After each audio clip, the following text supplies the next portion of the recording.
Gandhidham B division પોલીસે બાતમીના આધારે ગુડ સાઇડિયા પુલ તરફ આવતી ઇનોવા કારને રોકી તપાસ કરતા તેમાંથી 2.88 લાખનો વિદેશી દારૂ તથા 13.48 લાખની કાર સહિતનો મુદ્દામાલ પકડી પાડી આરોપી સામે ધોરણસરની કાર્યવાહી હાથ ધરવામાં આવી છે.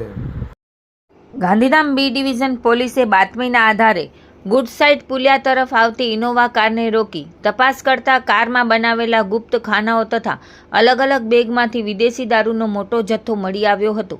પોલીસે 40 પેટીમાં રહેલી કુલ 1920 બોટલ કિંમત રૂપિયા 2.88 લાખ ઇનોવા કાર તથા 3 મોબાઈલ સહિત કુલ 13.48 લાખનો મુદ્દામાલ કબજે કર્યો છે. આ કેસમાં પોલીસે રાજસ્થાનના ભાવેશ બાબુલાલ નાઈ અને સુરેશકુમાર ભીખારામ બિશ્નોઈને ઝડપી પાડ્યા છે, જ્યારે અંજારના નટુ ઠાકોર તથા તેના મારફતે સંપર્કમાં આવેલા દારૂનો જથ્થો મંગાવનાર શખ્સને ઝડપી પાડવા પોલીસે વધુ તપાસ હાથ ધરી છે.